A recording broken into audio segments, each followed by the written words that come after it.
This is our third video on communities that have dealt with issues of dam removals. In this video, we interview Joe Van Berkel. Joe is a retired Sauk County conservationist and an avid paddler. Joe is a member of the Baraboo Canoe Club. Joe and the club were instrumental in helping to remove the dams.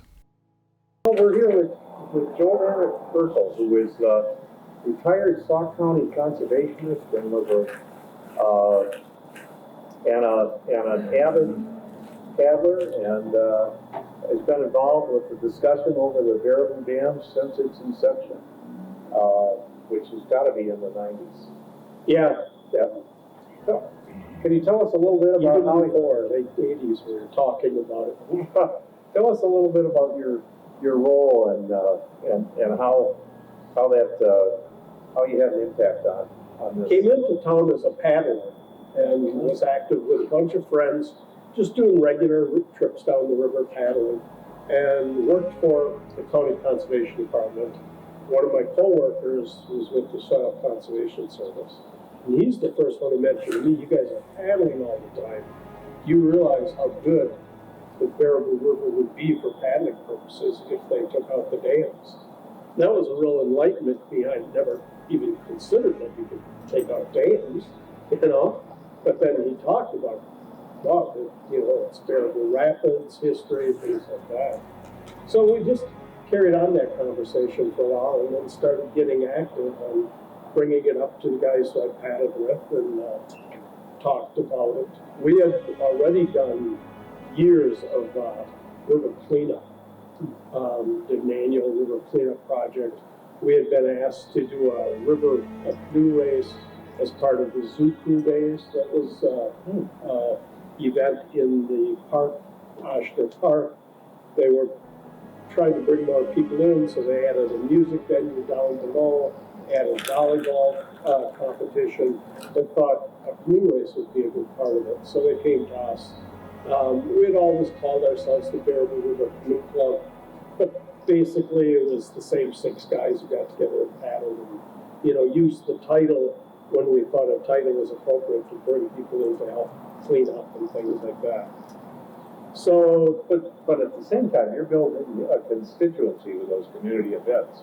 Yeah, and that one especially, when they asked us to do the river race, we would get 40, 50 people sign up for that, and people who had never paddled it in their time in town and started to participate, and that really helped.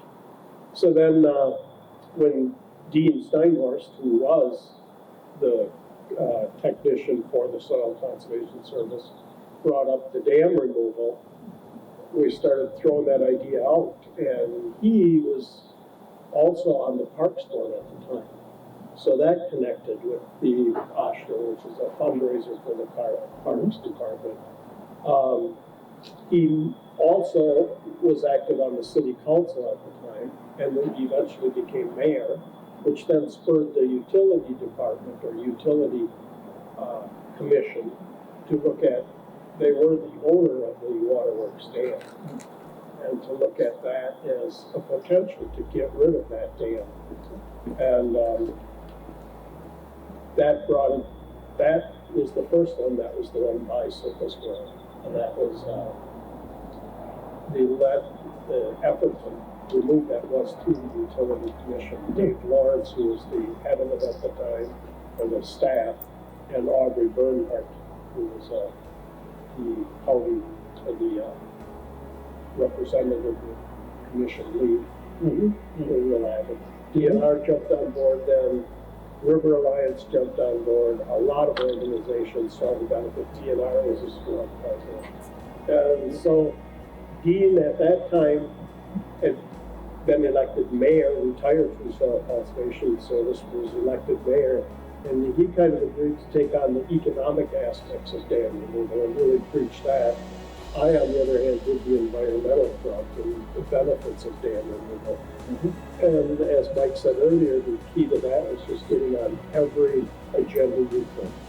All the civic groups, all the clubs, all the organizations. You want to talk on the river? Because we were dealing with all the opposition, historical opposition, the stinking mud flats, trucks to the disappeared, fish to the disappeared. So we did that the sort same of, as it always has. yeah, Yeah. change. Yep. Change is tough. And reading through your clipping file, I was struck by how many of those arguments were exactly the same as you saw in West Bend when the Warren Wells Dam was talking about, the Merrill, the Ward Dam, even up in Eagle River on the Deerskin River, the Colfax, Wilmer, Tecatonica, you know, the same discussions go on with the same topic, and you know, and they're impassioned. But eventually, I think in a lot of cases it's pure economics with a dose of the environmental side.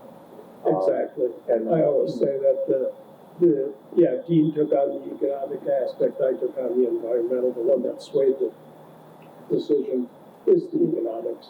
well, and you know, I think that what happens is that once you get past that decision and the dam gets removed and people get a free flowing river out of it, then people appreciate the environmental side of it. And in Baraboo, I think what I see with the Riverwalk is that people see other benefits besides the purely environmental benefits of the river. Oh, yeah. And you kind of got rid of the economic millstone. You're past that, and you can see the environmental benefits, but you also have a new community asset you didn't have before. I bet 95% of the people that you see using the river walk do not fish and do not paddle. Yes. They are there because the river's beautiful, because of the ducks, the geese, the wildflowers, all the other things that are along that river corridor, not because of the river itself. They don't use the water, but they use the corridor. It's a good point. It's a good point. I know that I was struck in River Falls during the course of that 5 years that you did have a lot of people who weren't river users who wanted to appreciate the river corridor without necessarily floating or fishing. I appreciate that. And you know, those I think are some of the hardest ones to enlighten on the benefits or what the river will be like when the dam is up. They love a still pond. One of the arguments I used back when we were really in the thick of it was that it's our own innate nature to be easier to accept calm, still water versus flowing water. It puts a little fear in you. I'm not going to be washed away. Our kids can be washed away. There was an argument about, you know, a lot of kids are going to play on the river, but they're going to drown. Well, you know, I don't know that there's any more incidents of drowning in the rapids versus the stills. Do you think low-head dams are safe? For your kids to play by? That's right. I hear what you're saying. They go strolling across the top of that door. So what you're talking about is some things that are rather deep-seated emotional sorts of things. They're not necessarily borne out by the experience once you get to the end of it. I like the way that folks have groups have worked on parts of the aftermath of the dam removal in a sort of an incremental, as we can do it kind of fashion. We're going to keep plugging away at this with a long-term eye to what this is going to bring to the city of Baraboo and the river. Yeah, we're 19 years out from the removal of the last of the dams. 19 years later. We had an initiative to do the river corridor communities. Yeah, we had that going 10, 15 years ago, because I've been retired 10. So it's 15 years ago at least. Now. Yeah. Well, and that's got a lot of potential too. I think that if you look at other connected trail systems around the state, whether you're in Three Lakes or Elroy or on Alaska, or the Glarus. Those are, on the Chippewa River trails now, I think they've connected 80 miles of that. I think that's something that we boomers, as long as we're active, we're probably going to be able to do it. We'll see what happens next. But I like talking with Mike about eventually using some of these sites that are going to be available along the river for things that the city can benefit from and residents. That strategic plan shows a lot of that. Nice areas for development that's available, things like that. Is it a citywide strategic plan or a river-centric one? It is river-centric, and but it covered beyond Baraboo, stretched up into West Baraboo also, and a little bit each way on the river. Then the city took that and used it to pass an overlay district along the river. So there's restrictions on development on the river in regards to windows and colors and things, to build a uniform nature along the river. Yeah. And now you know the Cadland. What do you know about the Cadland community in your? Is it all local folks? No, there's a lot of Madison people because it's the easiest access to some decent traffic. So it gets a real strong visitation from the Madison folks, weekenders, the Mad City paddlers are up here for a couple of events per year. And then the rest, so there's a wonderful group, the Madison paddlers, and then the tourists who are here at Devil's Lake and bring boats to do the lake, and then here that the river is also a resource. And then the weekenders who are on the liveries are taking the trips out of the North Freedom delivery. How many liveries do you have on the river? Right now, there's only one operating again. Well, there's a second one up in Waterway, but just one in the Baraboo region. Okay. And then there's you can get. It's not a real official livery, but you can rent cruise from the rental down the way. And there's one that's in Reedsburg also. Okay. Well, that's a lot of water that's available for paddling. That's the Lower Kinney has been developed as a kayaking operation. It's ripple pool for 67 miles down to the takeout at the Kinney River State Park. And above the upper impoundment, going up probably 4 or 5 miles up to almost to the freeway, to 94. There's more use each year. It's smaller water, but it's really interesting, and it's not water that needs to be only used. It's only available for use in the runoff in the spring. There are people on it most of the season. So I'm not sure what the upper end of paddling development is. I know that there's a problem with access sites for paddlers. You're going to be scrambling in a lot of places on the upper river, and we'll want to put access sites in where the lower impoundment was, as we get a trail along there, and then people can put in there and go down all the way through the canyon. As we were talking with Doug and with Mike, were there things that you thought, these might, the other things that you thought might be good lessons for us up at the falls? Yeah, they did a lot of the good ones. So they're documenting this, they're getting civic organizations involved, or the buy-in. The events, they touched on it a little bit, but I think those were really important. That Bill Jug Regatta, that brought a lot of people down to the river. It was a fun event. It was kind of foolish because, we were getting pretty beaten up on the rocks. Yeah. But we had a lot of people show up, and Your we had a usually parade down the street. Yeah, many of them do.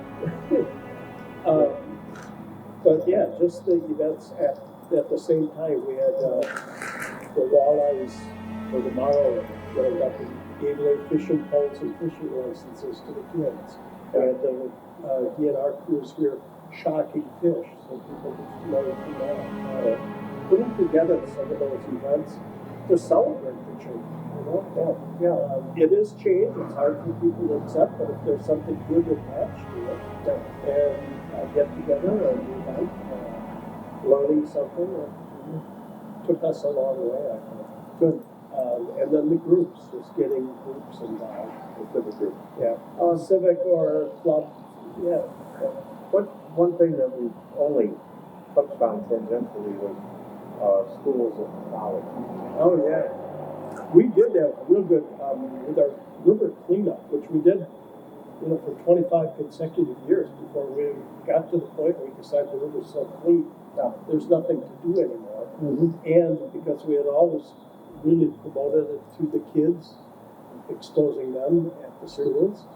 The last couple of years we did it, we had 125 kids show up. Wow. Mm-hmm. And there wasn't enough trash to keep them busy anymore.